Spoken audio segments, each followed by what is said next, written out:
I'm going to attempt sharp debridement of the necrotic tissue um, on this navel orange. I'm holding my forceps with a firm grip, and the scissors is held in a stable position like this.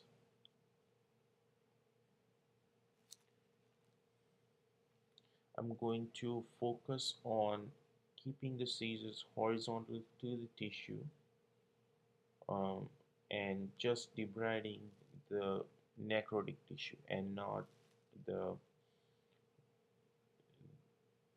live tissue. So I'm going to gently pull the necrotic tissue up with this forceps.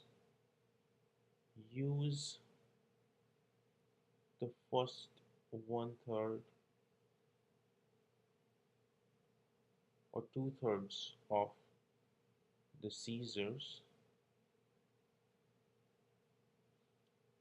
keeping in mind not to debride the live tissue.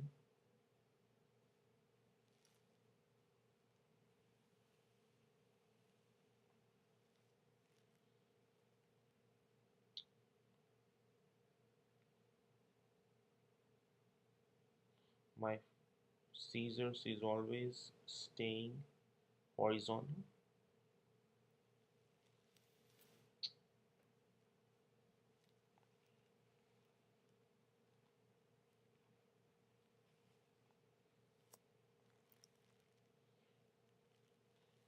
It's important to note that not all the necrotic tissue need to be debrided.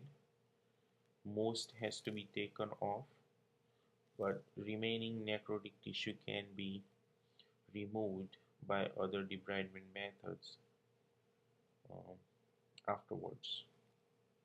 So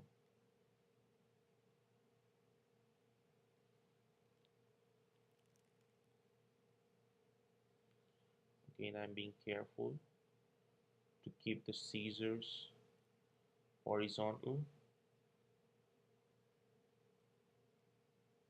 I'm also using both equipments, not just the scissor alone.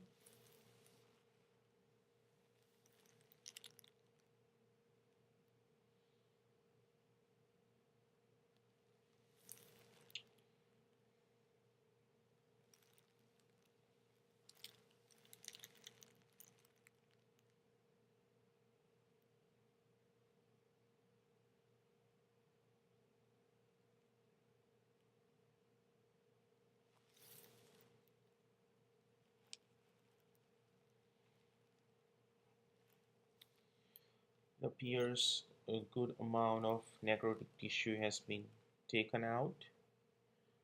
Um, there is some amount of necrotic tissue remaining,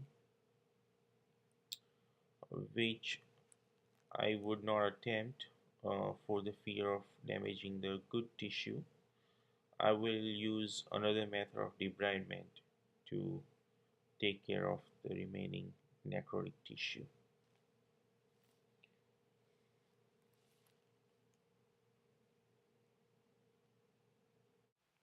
I'm going to perform cross hatching now.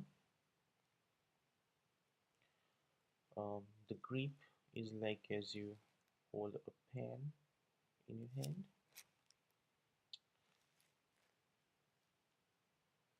and the scalpel should not move. So it's held firmly. This is an example of a necrotic tissue wound on which I'm going to perform cross hatching. Cross hatching is performed mainly for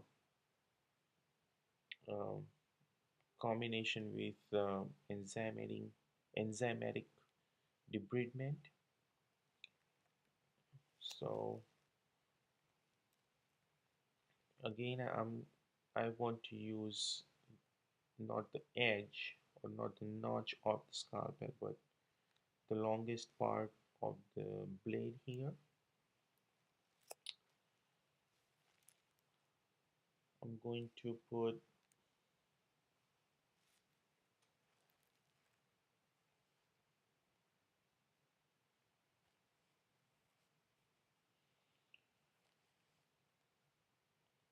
straight cuts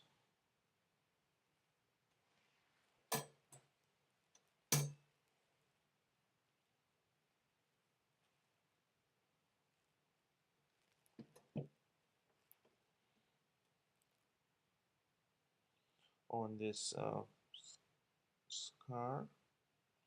Again, I would want to use the longer part and not the notch. So I'm creating straight cuts. I'm being careful not to go too deep because of the positioning of this peel. It's difficult to use solely the horizontal part of the blade, but I'm doing my best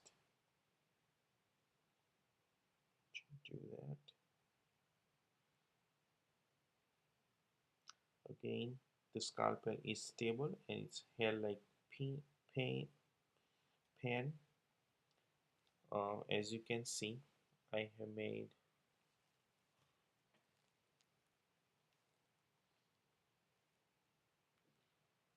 three line, four lines, and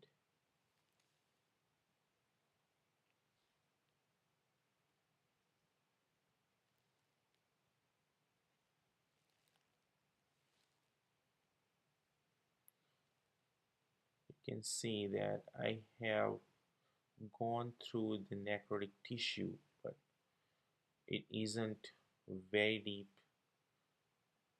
in the tissue. Um,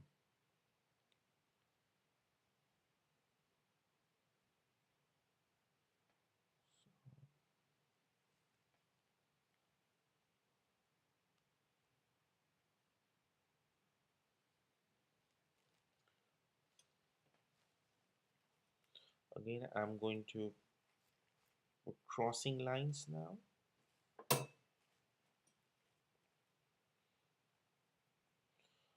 I'm being careful, holding the scalpel like a pen,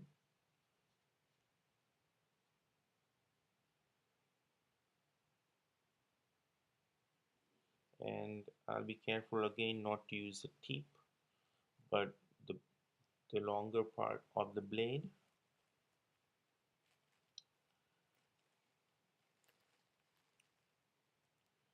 And I'm doing cross hatching here, so my newer line will be across the lines I made before, and I do not want to go to the viable tissue too deep. Since this is orange peel, and the white part, it's hard to, but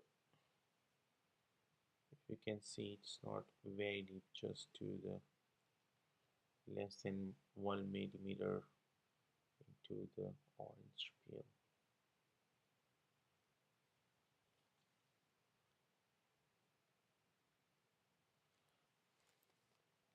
So this was an example of cross hatching.